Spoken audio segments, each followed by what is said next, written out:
are the team that they can average points, but the Packers' offense is a lot better with the wide receivers, and Greg Jennings is going to come back for this team as well. So the Packers will have more wide receivers to throw to. They'll have more weapons. Now, when you look at the Bears and Giants, it is really hard to say this game because both of these teams are good. It would be a struggle.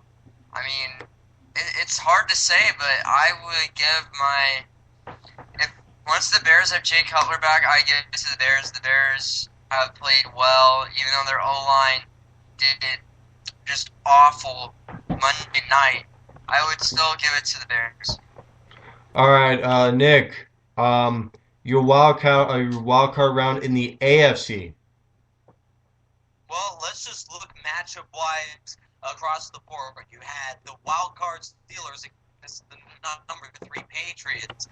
And in that situation, it comes with an aging Pittsburgh defense against a New England offense that has really gone on leaps and bounds. The top offense in the entire NFL. Yardage-wise, also a really tremendous passing game. Opened up that running game as well. New England in a landslide, I take that over the Pittsburgh Steelers. And just last year, we saw New England put a beating on them as well. I'm taking New England in that game. And then the matchup between Andrew Luck and the Denver Broncos, led by Peyton Manning. Denver's just the more talented team. I believe it's a similar situation that the Colts had just last week. I'm taking the hot hands, which is Tom Brady over the Steelers and Peyton Manning over the Colts as well. And that would lead to a matchup between the Broncos, Texans, and then the Patriots and the Ravens. And I'm going with what has happened in the past. New England beat the Ravens just last year to get to the Super Bowl. I'm taking New England in that matchup. And then in a battle between New England and the Denver Broncos, I believe it'll be those two teams battling out for the Super Bowl.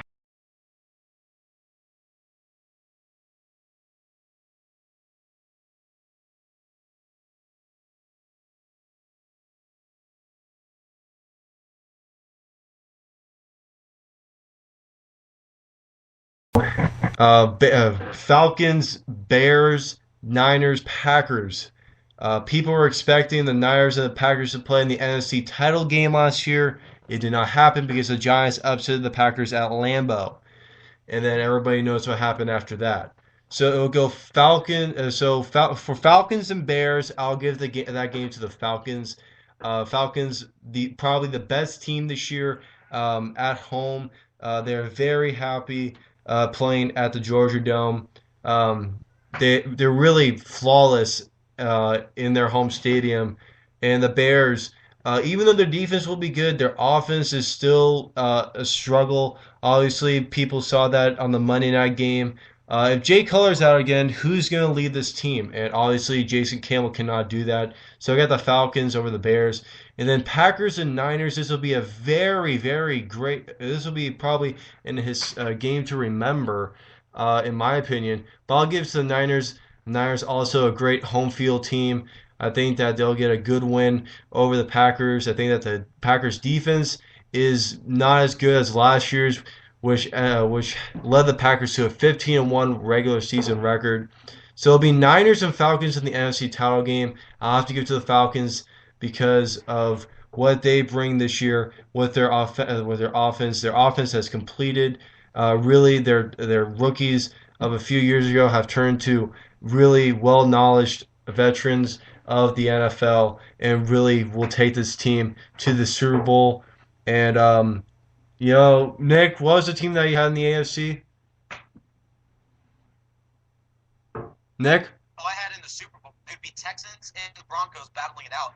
And just off of that matchup, I mean, of how hot Denver has been, and they would get Willis McGahee back, I'm taking Denver in that game. So in our prediction, it'll be Falcons and Broncos. It sounds like a very good matchup between a very veteran quarterback, an MVP winner, Peyton Manning against Matt Ryan. In that one, let's go with all three of us. I'll go with the Falcons in this one. Robert, Broncos and Falcons in our projected Super Bowl. Who do you think wins? I get to the Falcons. They've been playing very well lately, especially Matt Ryan.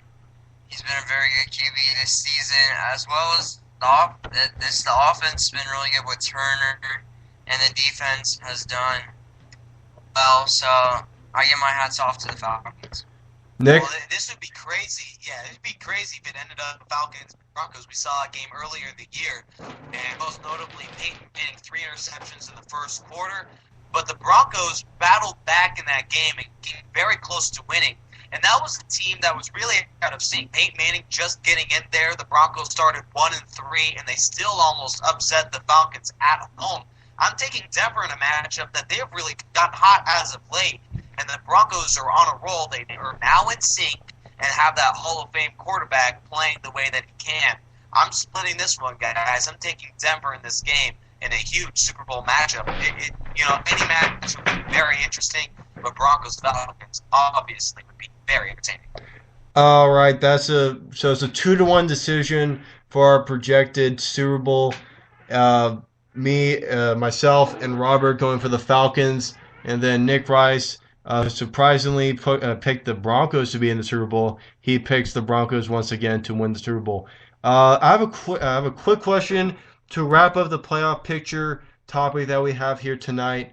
Right now, we have a couple of teams who are sleepers who are in the hunt still to get a spot into the playoffs. You have in the AFC, you have the Bengals, and then the NFC, you have the Buccaneers, you have the Vikings, and you have the Saints, and you have the Cowboys. So the NFC is much more competitive than the AFC. Let's just go with the NFC because there are more teams that are in the hunt. Let's start with Robert on this. Out of the Buccaneers, Vikings, Saints, and Cowboys, who do you think could possibly slip into the playoffs? Good question, Steven. I would have to say, I say the Saints. The Saints have a better offense. Their defense is like probably one of the lowest, but the Saints, Drew Brees has done well with the bad defense, and he has thrown for good touchdowns. I know this team went 0-3 in the beginning, but coming back, and now they're 5-5. I think they're gonna have only 7 losses this season, and they're gonna be 9-7. So I think the Saints are gonna make the playoffs. Nick? All right. And I'm going to go full circle here. In the NFC, I believe we have seen a locked picture. And the reason why I say that, because Seattle is playing as tremendous as football as we've seen in years. The defense will get them to the postseason. Russell Wilson has really come alive as of late. And Tampa Bay and Minnesota also have, not many people know this, but perhaps the toughest schedule down the stretch. Winning percentage-wise, both Minnesota and Tampa Bay in that NFC South play extremely tough schedules down the stretch. A lot more tougher than Seattle and Chicago has coming down the final few weeks. I'm saying that division or that conference is locked. And in the AFC, the only thing that changes, I believe, is the 5th seed final playoff picture. I believe Pittsburgh going hot. They finish with the number 5 seed in Indianapolis, ladies and gentlemen, gets bumped out of the playoffs, and Cincinnati gets their way in. They're playing hot, really hot as of late. Andy Dalton's coming into his own, and they are on a winning streak, just beating the New York Giants, considered one of the best teams in football just 2 weeks ago. In Indianapolis, starting 6-3, I see the decline here, as they're really just they're pretenders, ladies and gentlemen. They are just playing, solid football.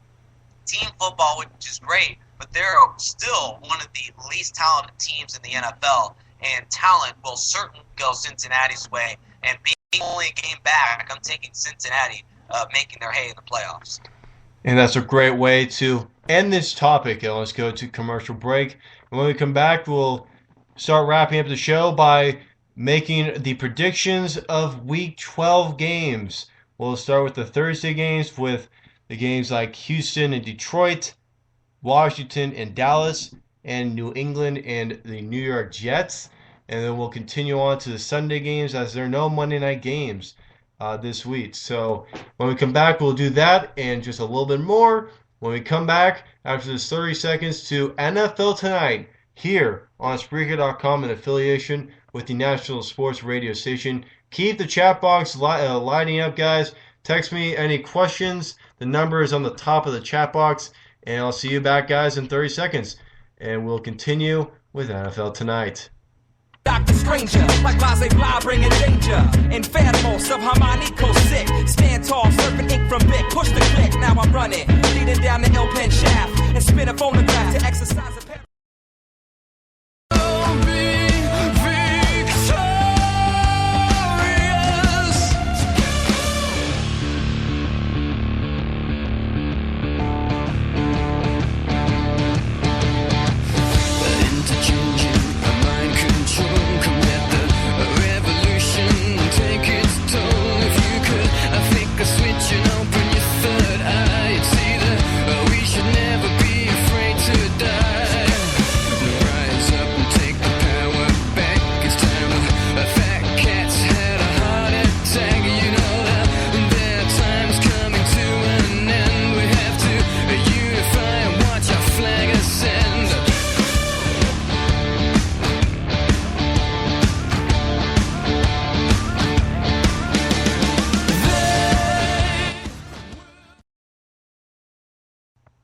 Welcome back to the NFL Tonight Show here on Spreaker.com. And we got a question from Wutan John. That's a very odd name. No judging though, but is Roger Goodell a good commissioner? Let's start with Robert on this. Robert, do you think that Roger Goodell is a good commissioner?